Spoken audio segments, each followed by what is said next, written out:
Aujourd'hui, nous allons voir 10 choses dans lesquelles les pauvres gaspillent de l'argent. Hey les amis, c'est Loïc et bienvenue sur Esprit Libre, l'endroit où les futurs millionnaires viennent pour s'inspirer.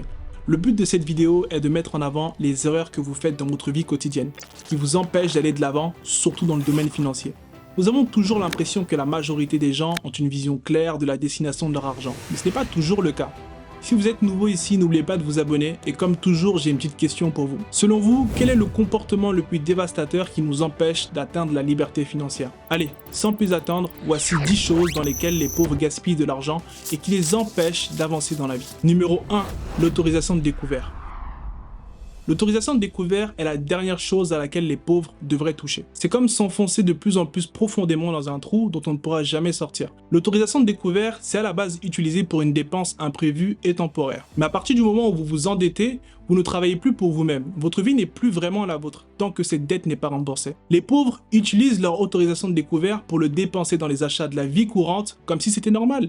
Et bien souvent, c'est pour des choses non essentielles. Finalement, on se laisse entraîner par ce cercle vicieux financier dont on ne pourra jamais s'en sortir. Numéro 2, les vêtements de luxe. Est-ce que vous avez déjà vu les vêtements ou les paires de chaussures de gens qui ne peuvent même pas se permettre de réparer leur voiture? C'est une des choses les plus incohérentes que nous observons et qui empêche beaucoup de personnes de devenir meilleures. Vous avez travaillé comme un fou tout le mois et vous vous récompensez avec une nouvelle paire de chaussures à 400 € qui ne sera plus à la mode dans 2 mois? Tout ça pour impressionner des gens qui ne font pas mieux que vous. Est-ce que vous avez déjà remarqué que presque toutes les personnes riches ont des vêtements simples? Mark Zuckerberg, le fondateur de Facebook. Je tape son nom sur Google et sur pratiquement toutes ses photos, il est avec un t-shirt Primark. Jeff Bezos avec un polo H&M.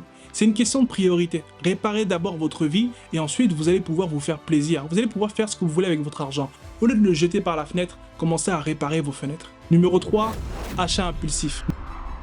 Non, vous n'avez pas besoin de 14 coques de téléphone, ni d'acheter ces écouteurs sans fil nouvelle génération. Cet appareil de cuisine que vous n'avez utilisé qu'une seule fois et la liste est longue. Vous savez reconnaître les achats essentiels dans votre vie, les choses dont vous avez réellement besoin et tout le reste, c'est que du marketing. Les marques utilisent le marketing pour vous laver le cerveau, pour vous faire croire que vous avez besoin du produit alors que vous n'en avez pas envie. Quand vous allez apprendre à faire la différence entre besoin et envie, vous allez commencer à prendre le contrôle de votre vie. Une étude réalisée en France a montré que 56% des Français dépensent chaque mois dans les achats impulsifs. Et pour vous donner un ordre de comparaison, on est en tête de liste devant les Britanniques et les Américains. Numéro 4, produits miracles coûteux.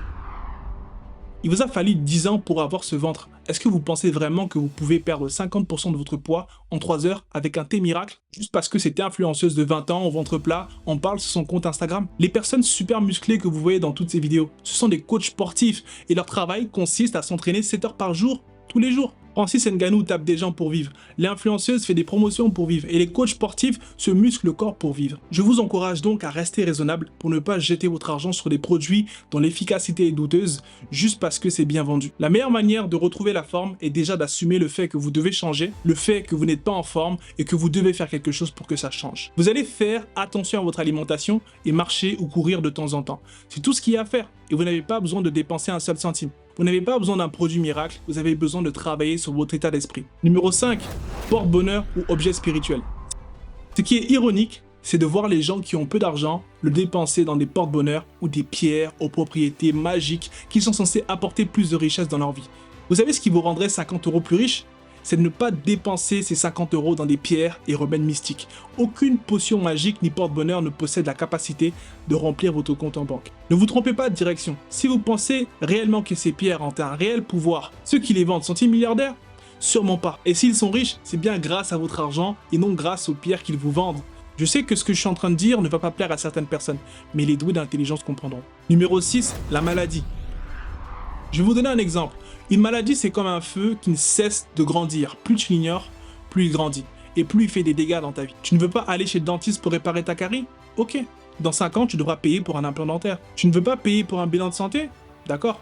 Dans 5 ans, tu devras être hospitalisé si tu veux survivre. C'est moins cher de payer une visite chez le médecin qu'un enterrement. Les moins riches pensent que s'ils ignorent le problème, il disparaîtra. Pourtant, cette méthode ne fonctionne pour personne. Numéro 7, les dernières technologies. Ça fait toujours bizarre de voir quelqu'un qui ne va pas très bien financièrement dépenser des sommes folles pour acheter le dernier iPhone chaque année. Vous avez peut-être l'argent pour le payer, c'est vrai, mais vous ne pouvez pas vous le permettre. Il y a une grande différence. Vous n'avez pas besoin d'une grande télé à écran plat, 254 pouces, tactile, alors que vous devez faire réparer le chauffe-eau. Les personnes qui prennent soin de leurs affaires se retrouvent à les utiliser plus longtemps, ce qui leur permet d'économiser de l'argent. J'ai mis 3 ans à changer de téléphone, et entre-temps, 4 générations d'iPhone étaient déjà sorties. Et j'ai changé mon téléphone juste parce qu'il était cassé. Ne courez pas après les nouvelles technologies. Elles ne vont pas disparaître. Par contre, si vous ne retenez pas la leçon, vous allez y perdre pas mal de sous. Numéro 8, s'éclater en boîte de nuit. C'est agréable de faire sauter les bouteilles en boîte de nuit. Les gens vous regardent, le champagne est apporté à votre table, tout le monde se dit « Waouh, comment il est riche !» Mais entre vous et moi, vous savez ce qui n'est pas agréable? C'est de retourner au boulot le lendemain de 9 à 17 h pendant un mois, juste pour récupérer cet argent que vous venez de dépenser pour impressionner des inconnus. Non, vous n'êtes pas un patron si vous jetez de l'argent en boîte. Non, vous n'êtes pas un patron si votre table est plus chargée que celle de la personne d'en face. Vous êtes juste le produit de quelqu'un, le vrai patron. Tout cet argent et ces efforts pour avoir l'air d'être un riche, aux yeux des gens qui sont aussi fauchés que vous savez ce que dit un pauvre et un riche lorsqu'ils se croisent? « Eh, je te vois jamais aux soirées, toi. » « Oui, mais moi je te vois jamais à la banque. » Numéro 9, les jeux de hasard et d'argent. Il faut dépenser de l'argent pour en gagner. Certaines personnes appliquent cette phrase de la mauvaise manière. Donc ils se mettent à le faire dans des billets de loterie ou des paris sportifs. Les pauvres dépensent beaucoup plus d'argent en tickets à gratter dans les casinos plus que n'importe qui d'autre. Tout le monde rêve de gagner le pactole, le gros lot, mais vous avez une chance sur des millions pour vous enrichir de cette manière. Si vous jouez à ces jeux de hasard, c'est que vous voulez devenir riche et changer de vie. Mais le souci, c'est que votre argent pourrait être mieux investi. Dans quoi? C'est à vous de voir. Mais ne remettez pas votre sort au hasard. Le hasard n'a pas aidé beaucoup de personnes. Numéro 10, le tabac. Les mêmes personnes qui jouent aux jeux de hasard sont aussi les plus susceptibles de développer d'autres dépendances comme le tabac. L'addiction à la cigarette vous coûte environ 180 € par mois ou 2160 € par an. 10 ans d'addiction à la cigarette vous coûte 21 600 €. Et selon l'endroit où vous habitez, le prix du paquet de cigarettes augmente. En plus de ça, si vous êtes deux à fumer à la maison, ça veut dire que chaque mois, le salaire de l'un d'entre vous va en majeure partie servir à couvrir vos dépenses liées au tabac. C'en est tout pour la vidéo. Merci d'avoir regardé Esprit Libre. J'espère que vous avez appris quelque chose de précieux aujourd'hui et que vous vous êtes rapproché de la personne que vous voulez devenir. Maintenant, avant de partir, je suis curieux de savoir ce que vous avez retenu de cette vidéo. S'il vous plaît, partagez-moi vos pensées dans les commentaires. J'aime toujours entendre ce que vous avez à dire.